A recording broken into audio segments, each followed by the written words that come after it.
Salut tout le monde, Alain Huseron en compagnie de Mark Griffin pour notre balado sur le monde du baseball, le compte complet. C'est l'avant-dernier de la saison.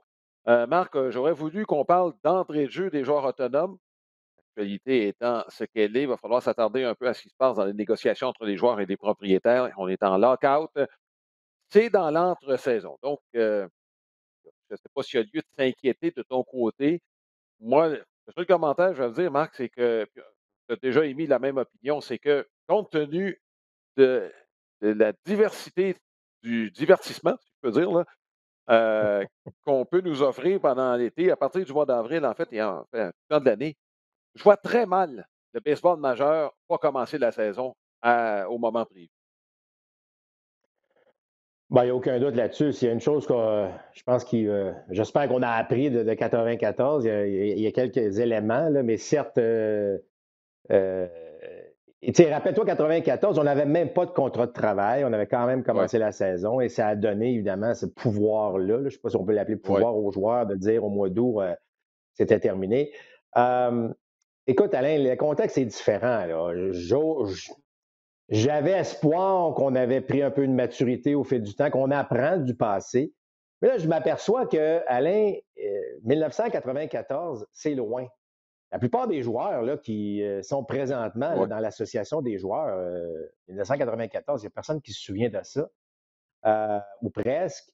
Alors, des fois, ça me fait peur un peu. Moi je n'aime pas le fait que le baseball a décidé d'aller en lockout, que les propriétaires, en fait, on décide en lockout. J'aurais aimé qu'on dise, ben écoutez, on n'a pas de contrat de travail, mais il n'y a pas de lockout, on continue, on va trouver un terrain d'entente, même si les rumeurs, bon, nous laissaient croire qu'il allait avoir ce lockout-là. Je sais qu'on négocie depuis le mois de mai. Je sais que l'Association des joueurs a présenté ses idées au mois de mai et semble-t-il que depuis, on n'a pas vraiment bronché, on n'a pas bougé, on n'a pas senti qu'il y avait Mhm. une ouverture. Bon, ça, c'est évidemment, on entend des choses à gauche et à droite. Mais ceci étant dit, j'aurais aimé ça qu'on tente, parce que tu viens de le dire, on est au mois de décembre, il y a quand même quelques semaines avant les débuts des camps d'entraînement. J'aurais aimé ça qu'il y ait cette ouverture des propriétaires en disant, regardez, on continue à négocier, il n'y a pas de contrat de travail, mais on a un peu de temps. Je trouve que le lockout vient un peu donner, quel genre de pression vraiment on donne aux joueurs? Il y a pas de camp d'entraînement, il ne se passe rien. Alors, tout ce qu'on fait maintenant, c'est qu'on bloque toute association possible des joueurs. Donc, évidemment, personne ne peut parler, personne ne peut utiliser l'image des joueurs, on ne peut pas Mhm. négocier, on ne peut pas transiger, on ne peut pas mettre sous contrat des joueurs autonomes. Je ne sais pas, je trouve que. Puis là, vois-tu, là, ils ne sont pas en train de négocier là, 24 heures sur 24, là, enfermés Oui. dans une salle, là. Personne ne se rend compte actuellement, là. On ne sait même pas Mhm. à quel moment sera la prochaine rencontre. Donc, je ne sais pas. Tu sais, une guerre entre multimilliardaires et multimillionnaires. Bon, je sais qu'on va élaborer un petit peu plus là-dessus, mais je trouve que, disons que dans le contexte mondial, là, je trouve que c'est un peu Oui. triste là, comme situation. Oui. J'espère juste qu'on ne le sera pas au mois d'avril. Moi, il y a une chose, et c'est la principale qui me dit, je suis pas convaincu que l'association des joueurs est en tout cas, que nos priorités sont à la bonne place et qu'on a discuté entre nous vraiment. Et je fais référence à quelques joueurs au cours de la dernière saison. On l'a entendu, qui disaient, écoute, il faut trouver un moyen pour que les équipes soient plus compétitives. Tu sais, les équipes qui décident avant que la saison commence, là, ben, ce ne sera pas notre tour cette année, donc on ne se forcera pas pour gagner. Je pense qu'Adam Wainwright, entre autres, là, c'est le nom qui me vient en premier, mais ce n'est pas le seul là, qui a émis des propos dans ce sens-là.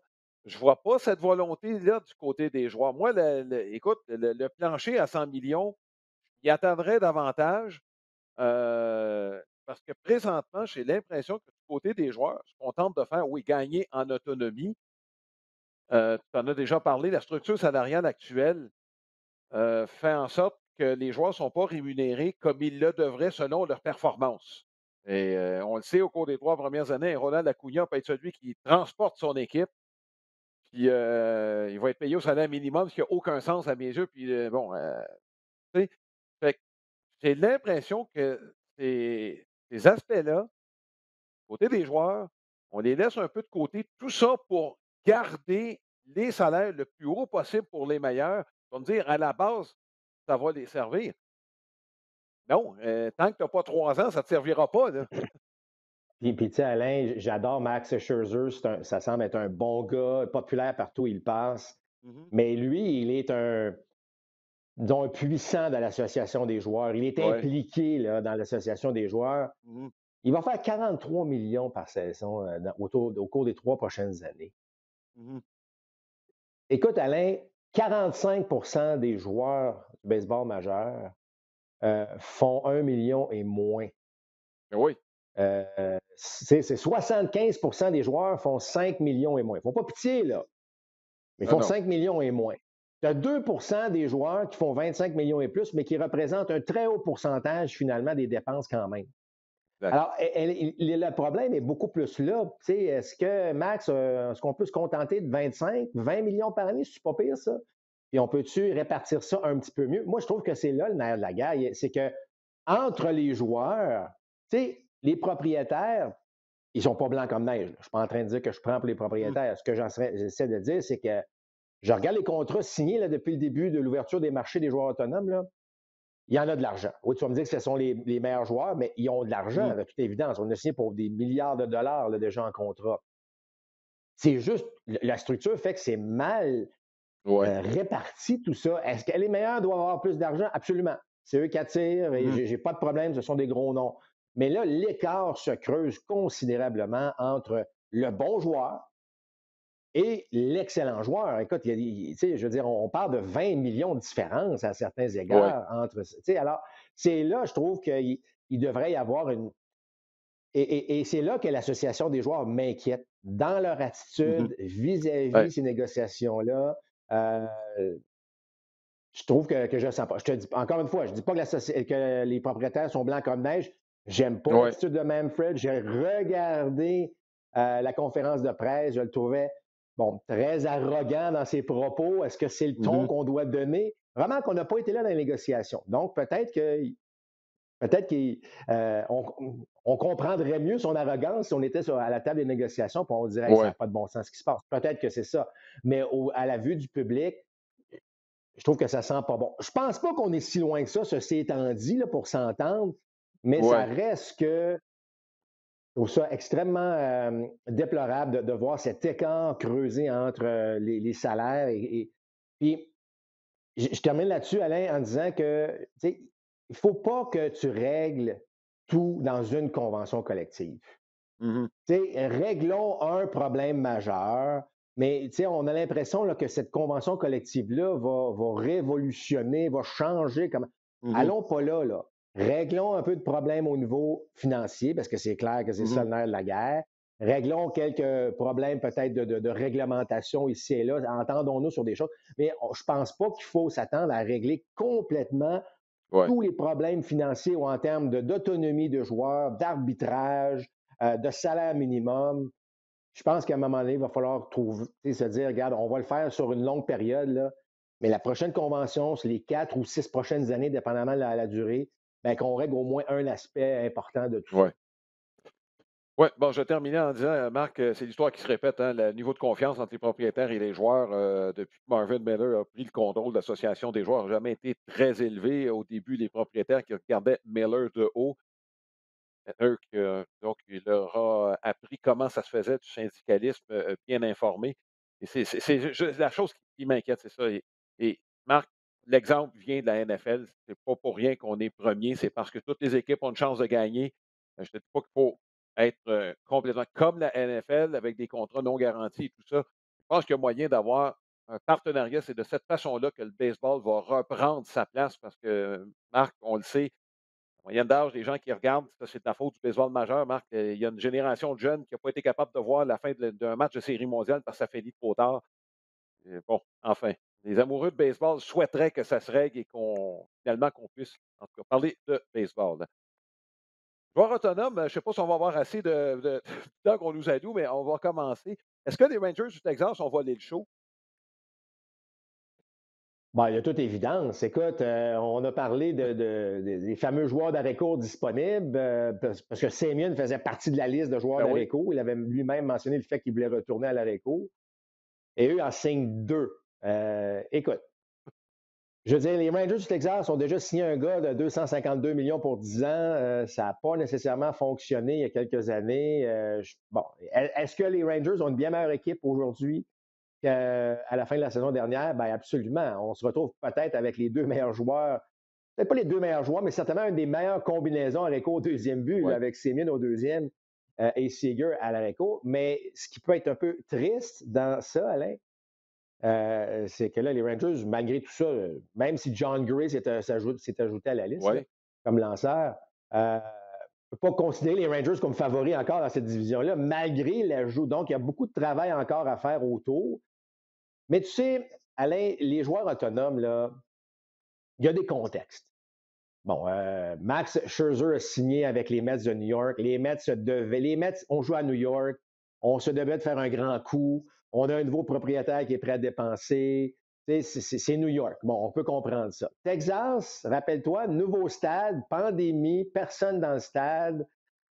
Finalement, ben, en 2021, on joue à balle, pas une bonne équipe. On sent, il n'y a, pas eu encore cette espèce de synergie entre nouveau stade et partisans. Ben là, on s'est dit, il faut dépenser. Alors, on dépense, puis on va attirer du monde, puis là, déjà, les billets de saison s'envolent comme des petits pains chauds au Texas. Donc, ça a son effet. Alors, c'est pour ça que chacun des marchés a sa réalité et ça fait en sorte que, ben, et les gars reçoivent des contrats de 7 et de 10 ans respectivement. Je pensais pas, Alain, qu'on allait encore aller dans ces contrats-là là, à long terme de cette façon-là, mais de toute évidence, il y en a qui décident d'y aller quand même. Alors, pour répondre à ta question, c'est évident que les Rangers ont donné un Ouais. grand coup, là.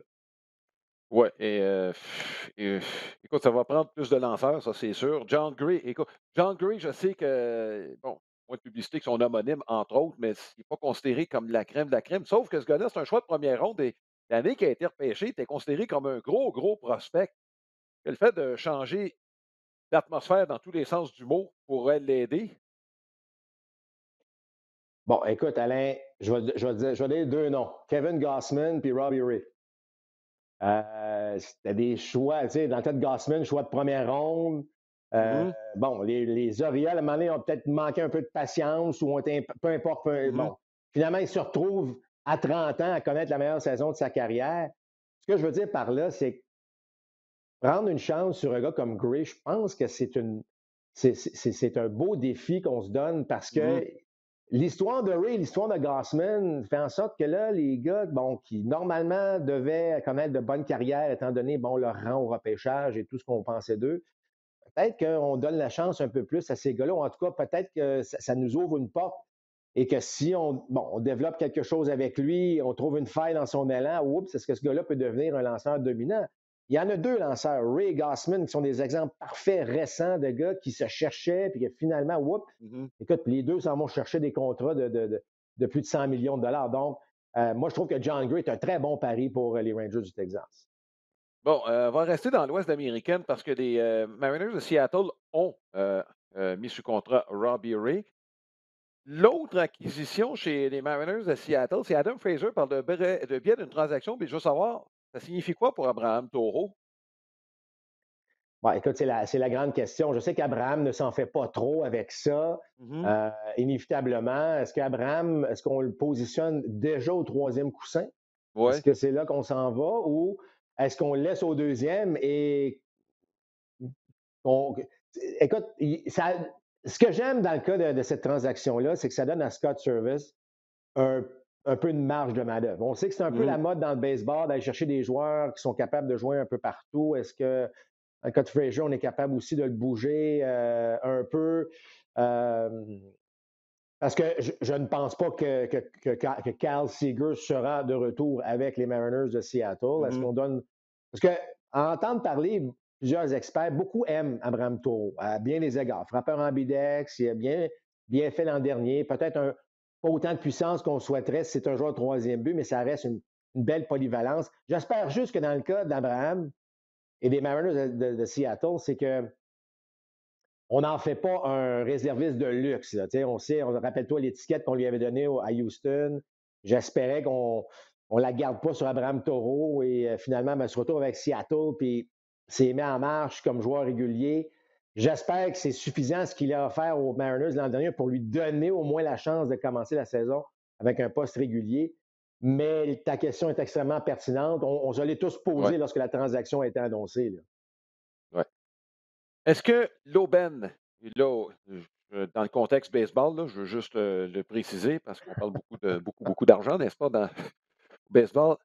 Est-ce que c'est pas Javier Baez avec les Tigers de Détroit? Les Tigers, bon, le nom de Correa avait été associé aux Tigers. On est allé du côté de Javier Baez.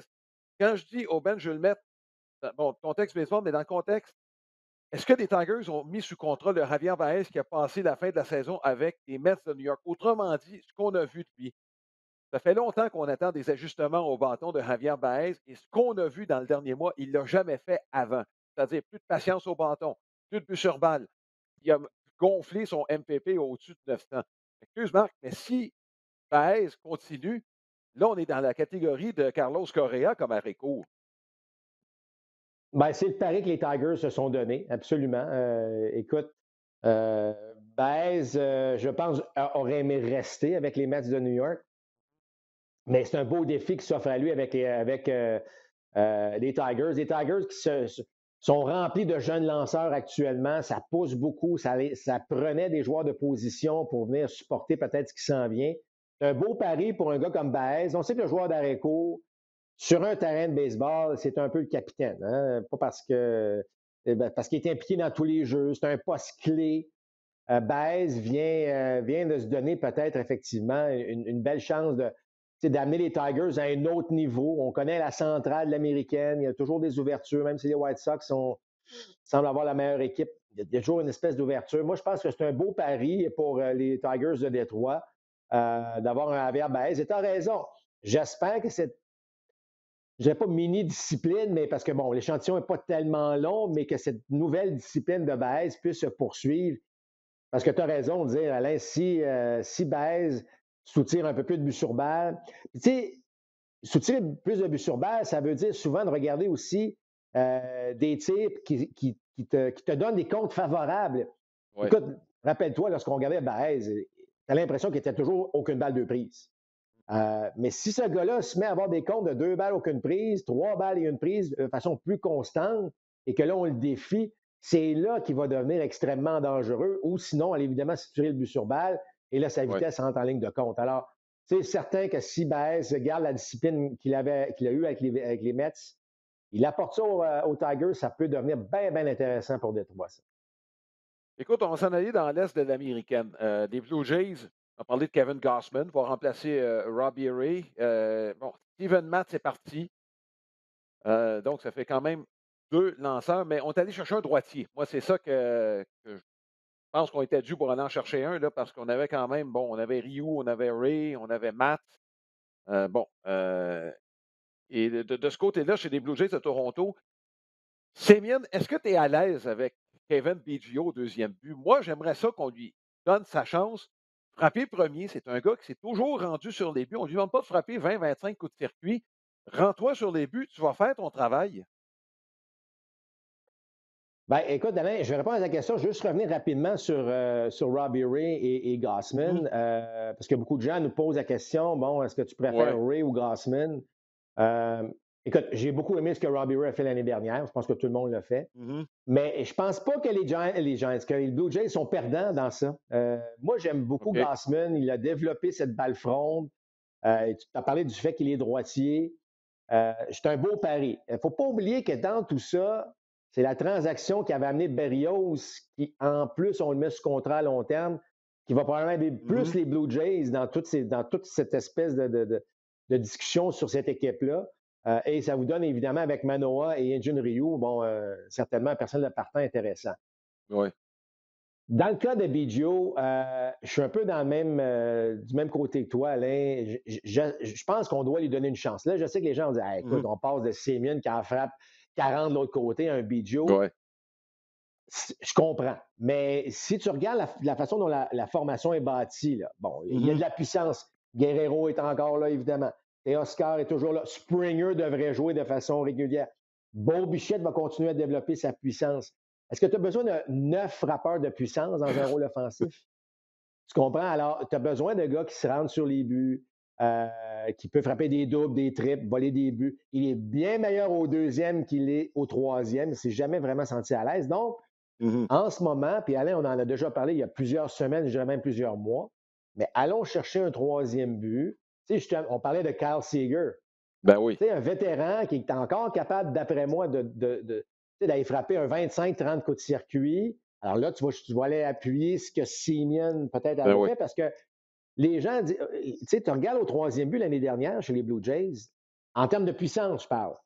On n'avait Oui. pas généré une tonne là, de Non, puissance au non. troisième. Alors, si on change un peu tout ça, on l'amène BJ au deuxième et on va, évidemment, bon, je sais qu'il y a des rumeurs qui amenaient Chris Bryant à Toronto. J'ai même entendu Freddie Freeman à Toronto. Écoute, ça serait Mhm. extraordinaire. Mais si on tombe un petit peu plus dans les possibilités, je ne dis pas que ce n'est pas possible de voir Freeman et Bryant, mais en tout cas un Oui. peu moins selon moi, ben, un gars comme Seager pourrait vraiment venir appuyer cette jeune équipe-là d'une façon Oui. intéressante, sans évidemment donner un contrat de 10 ans, là, Oui. j'exagère un peu, mais un contrat important à ce Mhm. niveau-là. Ouais. Freeman, ce sera un retour chez lui. On se rappelle qu'il avait représenté le Canada dans la Coupe du monde. Bon, écoute, chez les Red Sox de Boston, on a fait le plein de lanceurs. Et je regardais Paxton, Rich Hill, Michael Walker. Je ne sais pas si on a regardé l'acte de naissance de chacun de ces lanceurs-là avant de les mettre sous contrat, ou encore leurs conditions médicales. Mais écoute, on en a parlé en fin de saison. On va commencer la saison. On semblait avoir un quatuor qui était quand même intéressant. Chris Sale, Tanner Houck, Nick Pivetta, Nate Evaldi. Je me demande en ce moment, écoute, on ne sait même pas, Marc, ce qu'on va faire avec Bogart et Devers. Là. C'est la grosse question à Boston. Là. Est-ce que ces gars-là, on va pouvoir les garder? Dans le cas de Bogart, c'est plusieurs saisons, sauf que lui peut se retirer de son contrat éventuellement. Donc, il y a encore beaucoup d'incertitudes, mais sans compter les points d'interrogation en relève. Là. Les Red Sox de Boston, c'était prévu qu'on n'aille pas vers les gros joueurs autonomes. Mais visiblement, on ne veut pas être pris de court chez les lanceurs. Non, exact. Et vous savez, on a un peu de raise dans les Red Sox maintenant, c'est-à-dire, bon, euh, Oui, on va chercher des lanceurs, on va chercher des lanceurs qui coûtent pas très cher. Peut-être que ça va être une façon aussi qu'on va regarder. Tu sais, on était un peu encore dans le mode transition chez les Red Sox, même si on a surpris un peu tout le monde l'an dernier. On est encore en mode, bon, comment on va bon, bâtir cette organisation autour de la nouvelle direction. Parce que c'est encore une nouvelle direction, on va le dire. Là. oh Lorsqu'il oui. ne se fait pas 5 ans, là, on peut appeler ça une nouvelle direction. Mhm. Euh, Paxton est un beau pari. Écoute, opération type Tommy John peut revenir en grande force, ça n'a pas coûté trop cher. Richie, on sait ce qu'il est capable de donner. Euh, et évidemment, tu l'as dit, l'année dernière, à un certain moment donné, là, tout le monde cherchait des lanceurs.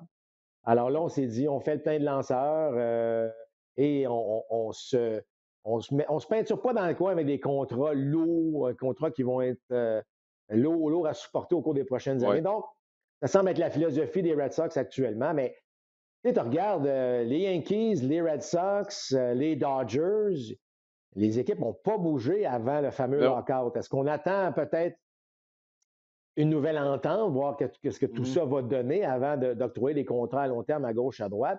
Toujours est-il que c'est quand même surprenant d'avoir autant d'argent distribué depuis le début Ouais, des marchés des joueurs autonomes sans vraiment voir ces franchises-là très actives. On pourrait ajouter les Cubs de Chicago, par exemple, parce que les Cubs, c'est quand même mhm. un des gros marchés du baseball.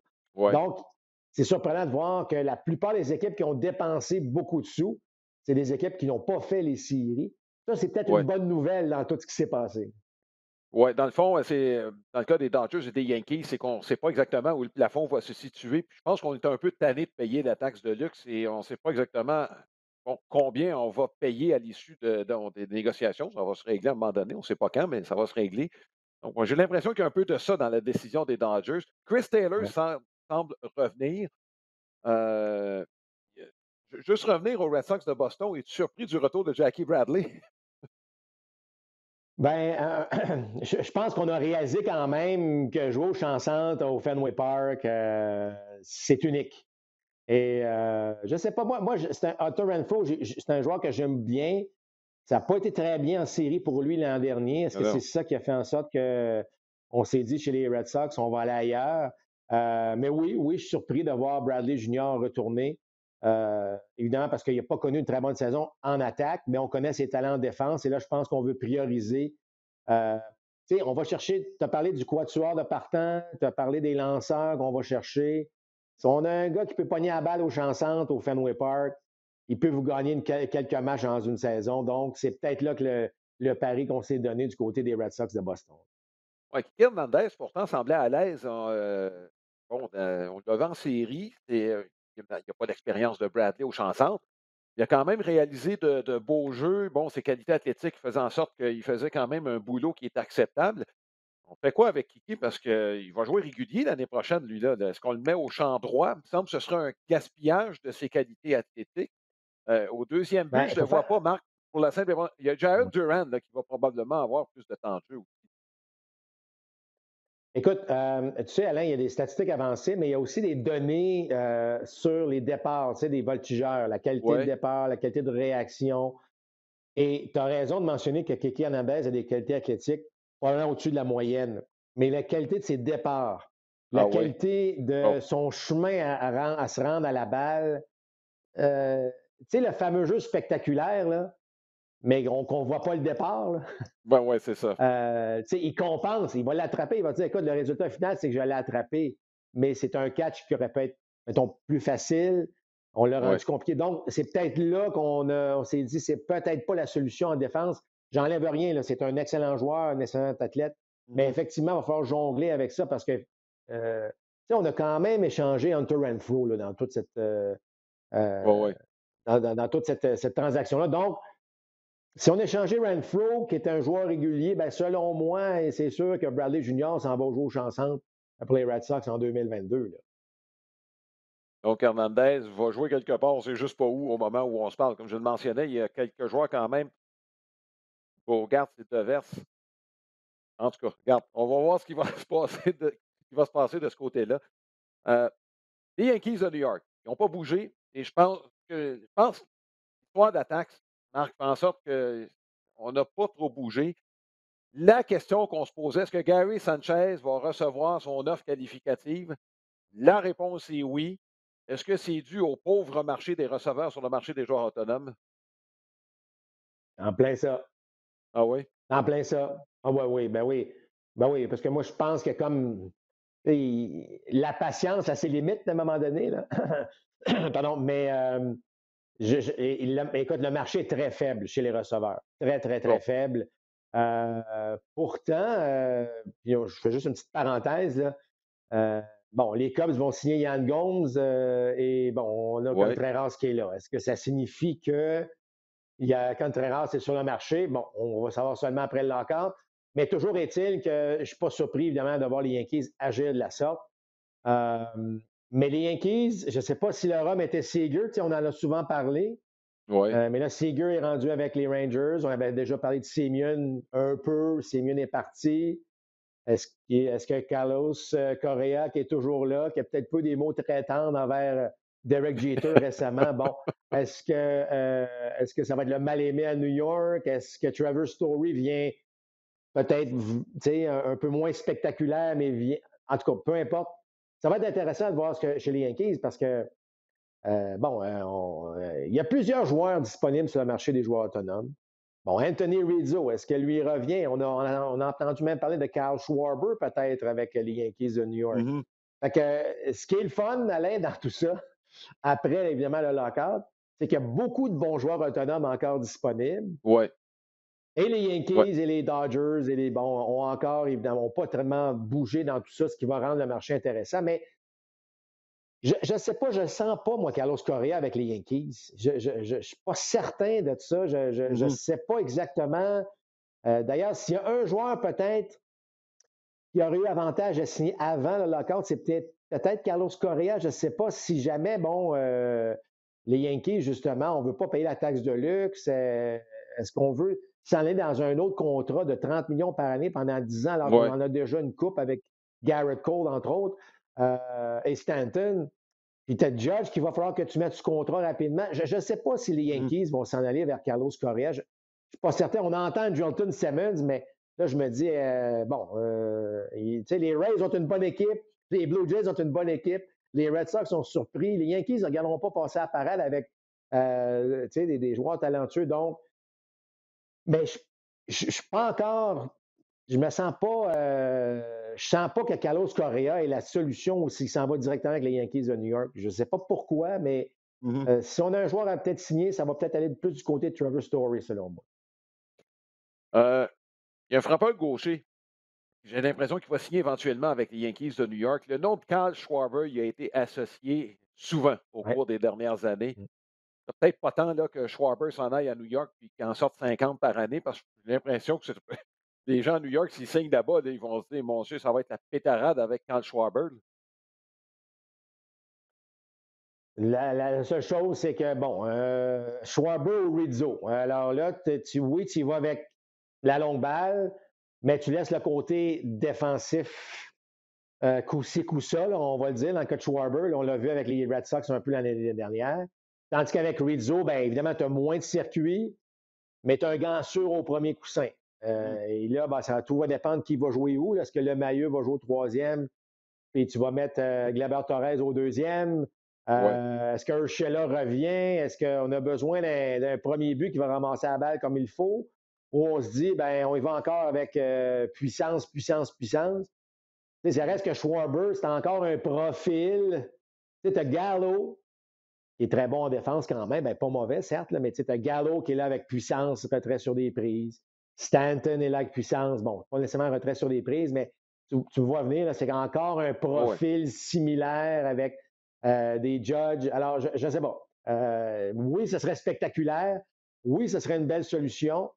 Euh, En fait, je vous dirais que plus de chances, selon moi, là, puis ça vient vraiment Mhm. sans information là, précise, mais selon moi, on a plus de chances de voir Schwarber avec les Yankees que Carlos Correa. Ouais. Écoute, ça va être intéressant de voir ce qui va se passer là-bas, en tout cas avec les Yankees de New York. Il y en a un qui a hâte de voir ce qui va se passer, en tout cas, c'est Luke Voigt. Ça, c'est certain, au premier but. Euh, euh, écoute, en tout cas, écoute, c'est dommage qu'on ne puisse pas bouger tant que ce ne sera pas réglé, mais il y a encore de très, très bons joueurs là, qui sont disponibles au moment où on se parle. Ils ont intérêt à ce que ça se règle plus tôt que tard, là. Ça se règle à la mi-mars. Tu sais, remarque, il y a Bryce Harper qui avait signé alors que le camp d'entraînement était commencé. Il n'a pas eu à se plaindre trop trop. Mais compte tenu du nombre de joueurs, c'est ça l'affaire, là, c'est qu'il n'y en a pas juste un qui est disponible. Il y a encore deux joueurs d'arrêt court disponibles, là. Ça n'aide pas ni Story ni Correa. Ah, écoute, Alain, c'est certain qu'au moment où ce lockout-là se Mhm. termine, comme tu l'as dit, on espère plus tôt que plus tard.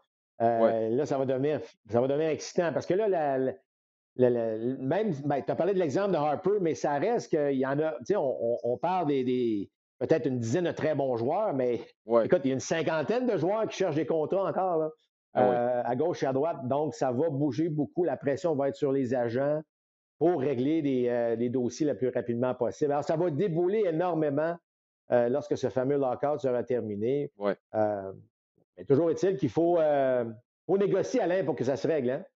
ah oui, il faut se parler. Pour terminer avec les joueurs, ben, c'est pas les joueurs autonomes, en fait, c'est deux gros contrats qui ont été signés, des joueurs qui sont demeurés avec leur équipe. Wander Franco avec les Rays de Tampa et Byron Buxton. Byron Buxton avec les Twins du Minnesota, ça traînait ce dossier-là. Je pense qu'on voulait absolument régler, Marc, avant le lockout anticipé. Là, ça passait ou ça cassait là, pour Byron Buxton. Il commençait la saison avec un contrat à long terme avec les Twins ou bien on l'échangeait. Très content de voir ces deux superbes athlètes demeurer avec leur équipe. Ben, en tout cas, si Paxton finalement est en santé pour la Ouf, majorité de la durée du contrat, ça va être toute une entente avec les Twins parce qu'on le sait, lorsque ce gars-là est en santé, c'est un des meilleurs ouais, joueurs du baseball, point à la ligne.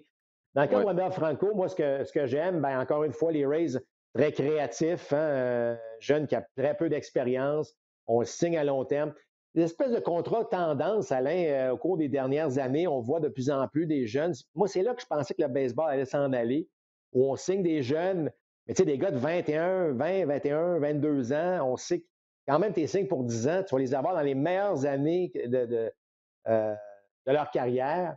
Ben, j'aime ça. Moi, j'aime ce contrat-là de la part de Wander Franco. Bon, tu vas me dire, il n'y a rien prouvé encore. Oui, mais tu regardes le court échantillon qu'il a eu, toutes les attentes. Moi, je Ah pense ouais. que je suis plus à l'aise avec un contrat comme ça que lorsqu'on signe un gars de 30, 32 ans pour 7, Mhm. 8, 10 ans.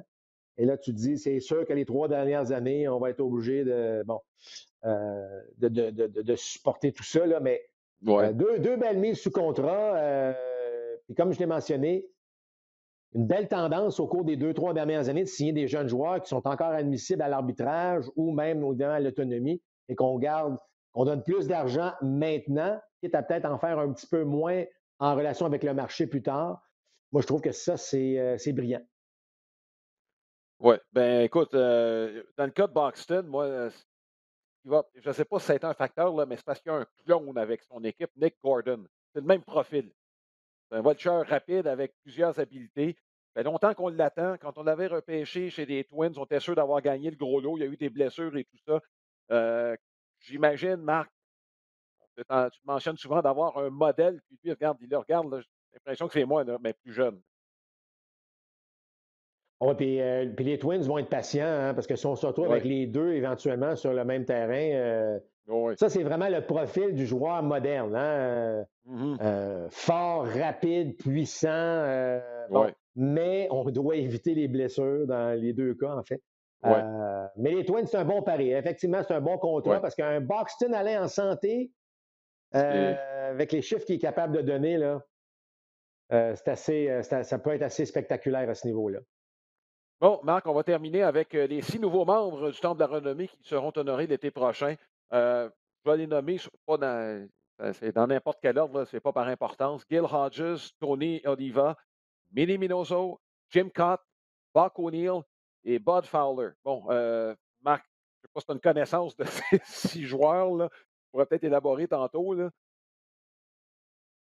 Ben, écoute, Alain, évidemment, c'est des joueurs que je connais, j'ai lu leur profil, je Mhm, comprends très bien maintenant le fait de voir ces gars-là au temps de la renommée. mhm. C'est pas des joueurs que j'ai vu jouer, évidemment, Ouais.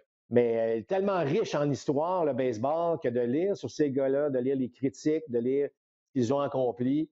Moi, je trouve ça formidable. J'adore ce Mhm, comité-là de vétérans. C'est sûr qu'à un moment donné, il y en a qui, malheureusement, tombent entre les cracks, là, puis oups, mais mhm, je trouve ça fantastique qu'on puisse le faire aujourd'hui. Il y a Allen, malheureusement, qui, pour une deuxième fois, est à un vote près de passer. Là. Mais bon, écoute, je- encore une fois, moi, je me fie sur la lecture, sur la biographie, sur ce que mhm. j'entends parler de ces gars-là, mais ce ne sont pas des joueurs, malheureusement, que j'ai eu la chance de voir Ouais. jouer. Là. Il y en a 3 qui ont, bon, principalement, bon, il y en a 2, Minoso et O'Neill. Dans le cas de Minoso, des bons chiffres dans le baseball majeur. Il est arrivé tardivement dans le baseball majeur. S'il avait joué à compter de 20 ans, Marc, il est déjà là, ça fait une vingtaine d'années. Buck O'Neill a passé sa carrière dans le baseball, bon, dans le baseball des Noirs. Premier entraîneur afro-américain dans le baseball majeur et un ambassadeur hors pair pour le baseball. Dans le cas de Bud Fowler, bien, oui, Jackie Robinson, au 20e siècle, a été le premier. Il a été le premier dans le baseball majeur. Il y en a eu dans les années 1800. Bud Fowler a été le premier. Et dans le cas des 3 autres, Tony Oliva, écoute, 3 titres de champion frappeur. Ses chiffres pourraient être plus élevés. Il a passé la majeure partie de sa carrière dans les années 60. Je veux juste le souligner, parce que dans les années 60, ça a culminé avec le monticule qu'on a baissé de 15 à 12 pouces, là, tellement que les lanceurs avaient le dessus. Donc, ses chiffres seraient encore meilleurs s'il avait joué, par exemple, dans les années 90. On normalisait, là, on ne se serait même pas posé la question. Jim Cott, question de longévité. Et si on regarde ses trophées, je pense c'est quoi? C'est une quinzaine de gants d'or qu'il a gagné dans sa carrière. C'est le Greg Maddox de son époque. Il a été le meilleur en défense chez les lanceurs. Un aspect qu'on regarde de moins en moins. Quant à Gil Hodges, bon, il a joué à New York, ça a contribué beaucoup à sa candidature. Il a été excellent pendant qu'il a joué. Je pense, aspect non négligeable, Marc. Tu as gagné une série mondiale avec les Mets de New York. Ça aide toujours quand tu joues à New York, tu as du succès avec New York. Je crois que c'est moins important à San Diego, Marc. Il y a plus de journalistes qui viennent de New York qui sont prêts à mousser votre candidature. Je ne veux rien enlever. Il a eu une très belle carrière. Tant mieux pour lui qu'il soit au temple de renommée. Donc, les 6 nouveaux membres au Temple de la Renommée. Ce qu'on espère, Marc, c'est que la saison sera en cours et qu'on va être à la fin de la série de championnat quand ces gars-là vont être intronisés. C'est ce qu'on se souhaite et qu'on sera rendu aux 2 tiers de la saison, comme c'est supposé être. Bon, Marc, il y aura un autre balado d'ici la fin d'année. On fera probablement le bilan de la saison et espérons-le qu'on sera en train au moins de se parler, sinon d'avoir réglé le problème. C'est ce qu'on souhaite. Oui, bien, absolument, Alain. Puis écoute, Oui, je pense vraiment là, euh, que c'est un conflit qui peut se régler beaucoup plus ben oui, rapidement que l'on pense. Et j'espère simplement que on va juste retourner à la table des négociations. Il y a de l'ego là-dedans, mon ami, là, ça n'a aucun espèce de sens. Là. Je regarde oui, les réactions de Tony Clark, je regarde les réactions du commissaire. Mais à un moment donné, les gars, là, mettez ça de côté. Là. J'ose espérer qu'il y a des gens intelligents de chaque côté qui vont trouver un terrain d'entente. Et comme j'ai mentionné tantôt, n'essayons pas de régler tous les problèmes dans une oui, convention. Ça marche jamais, cette affaire-là. Gagnons un petit peu ici à gauche, à droite. On n'aura pas le choix de mettre de l'eau dans notre vin là, des deux côtés. oui, Puis, à un moment donné, mais le baseball, Alain, ne peut pas se permettre de ne oui, pas commencer la saison. C'est plus du tout comme c'était en 94. oui, Les gens ont d'autres choses à regarder, d'autres choses à voir. Je vous dis, là, il va y en avoir les vrais partisans qui vont rester. Mais oui, si tu perds déjà une partie de ces partisans, parce que tu vas en perdre, là, tu vas en perdre assurément, là, surtout dans le contexte où il y a tellement d'argent dans le sport. oui. Je pense j'espère qu'on ne néglige pas cet aspect-là de dire, ben, c'est pas grave, les partisans vont être là, on va régler nos problèmes. Parce Non, que ça ne sera pas le cas en 2022, là, évidemment, là, pour l'année prochaine. des- Il on va a falloir que tout presque le monde se perdu une réveille. Là. génération de partisans, Marc, là, avec, comme je le mentionnais, ces matchs qui se terminent malheureusement trop tard pour que les jeunes puissent regarder la fin et la joie d'une équipe qui gagne la Série mondiale. Prenez exemple sur la NFL. C'est pas compliqué, là, c'est la ligue qui est la plus en santé là, présentement dans je fais bon, je fais abstraction de tous les problèmes qu'il y a dans la NFL là, de participation parce qu'il y en a un peu là, en raison des commotions cérébrales. Si on parle sur papier, là, regarde, toutes les équipes ont une chance égale de gagner quand ça commence. Peut-être que ça pourrait divertir davantage de partisans, c'était le cas au baseball. Bon, on va arrêter ça là, Marc. Mais en tout Écoutez, cas, mais oui, juste pour terminer, mettre la boucle là-dessus, Alain, tu as raison de mentionner ça, mais en même temps, il y en a des équipes qui n'ont pas nécessairement autant d'argent oui, qui réussissent à oui. faire un très bon travail. Il y a aussi la qualité de gestionnaire là-dedans qui rentre en ligne de compte. Oui, tu as raison. C'est pas parce que tu as de l'argent que tu vas nécessairement gagner. Par exemple, aux Angels qui dépensent, puis ils n'ont pas fait les séries depuis 2014. Marc, on se revoit très bientôt pour le bilan et en espérant qu'eux se parlent de la même façon que nous autres, on puisse se parler et vous parler, mesdames, messieurs. On vous souhaite un bon 2 semaines d'ici la prochaine. À bientôt.